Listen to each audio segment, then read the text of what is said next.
Hello, good morning guys. Nandito naman tayo sa workshop. Update ko lang kayo dun sa dinayagnos ko na Nissan Patrol. So, ito yung guys, yung Nissan Patrol. Ang issue nito guys is hard starting, sometimes no start, tsaka overheating. So, papakita ko sa inyo kung anong dahilan ng hard starting at tsaka kasi ayaw maniwala ng electrician, tsaka yung manager, tsaka yung engineer naming technical. So ito yung dahilan guys ng engine na hard start, sometimes no start. So ito yung starter. So sabi ko sa electrician, i-test mo yung amps niya, yung voltage niya at saka yung amps niya while cranking. So i-test mo yung ignition solenoid switch. Sabi ko i-test mo yung solenoid, yung amps niya at saka yung voltage niya while cranking. So kailangan kasi yung ma-reading mo nito guys is pagka while cranking siya, dapat ang ma-reading mo nito is 9.6 volts yung solenoid.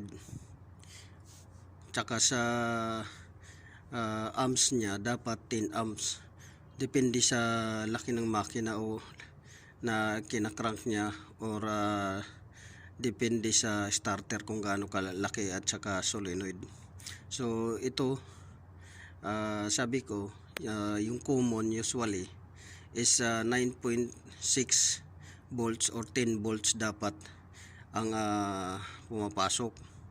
So sabi ko i-check yung volts at saka yung amps. So 9.6 to 10 volts dapat. Sa amps naman dapat 10 amps yung ma-reading niya while cranking. Tapos dito naman sa starter, ang supply nito 12 volts.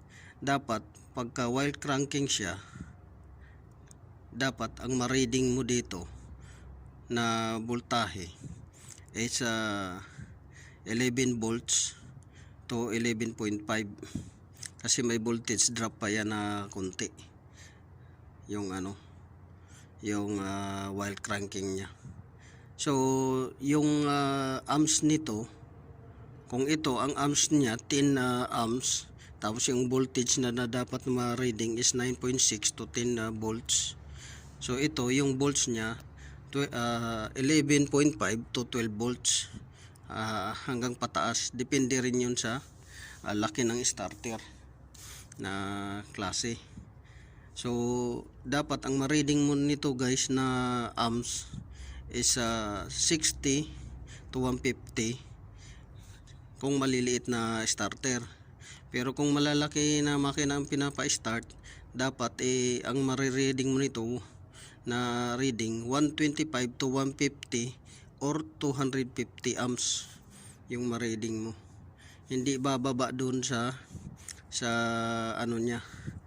speak niya.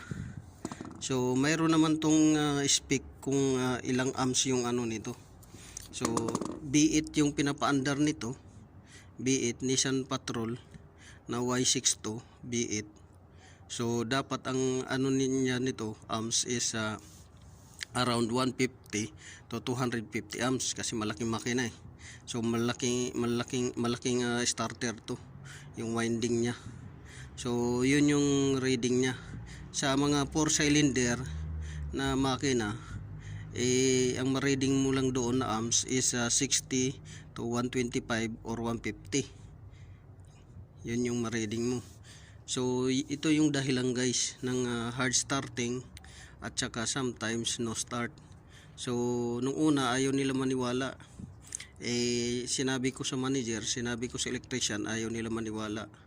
So ngayon bumalik yung may-ari. So bali ang nagdiagnose nito galing sa workshop na dalawa. Tapos dumating dito, pangatlo na kumbaga dito workshop, ayaw pa rin nila maniwala. So sabi ko ito, hindi yung battery. Sabi ko, kung may voltage drop yan, kadalasan yan sa external ground or external supply. Sabi ko, or minsan dito sa mga connector nito. So yun yung sabi ko sa electrician. Hindi rin pala alam ng electrician i-check ito ng manual na gamit ang multimeter, na kukunin niya yung voltage tsaka amps na reading. So yun yung sinabi ko sa kanya. Kung sa computer makikita mo yun, may data graph yun tsaka reading. Pero sa direct, pwede mo yan salangan ng multimeter or clamp meter. So yun yung guys yung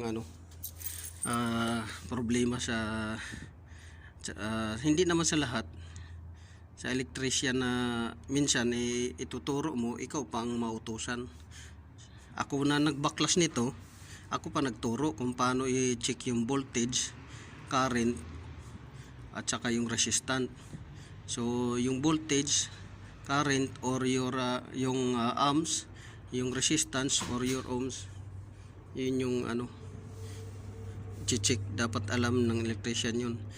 Kaso di ko alam kung alam niya o tamad lang talaga, kasi pati pagbaklas ako, siya na nagkabit kasi gusto niya malaman at saka ituro ko sa kanya. So yun lang guys, quick tips lang tsaka ideas kung paano i-check to. So paki-like, share, subscribe na YouTube channel at saka pa-click na notification bell button guys. So maraming salamat po.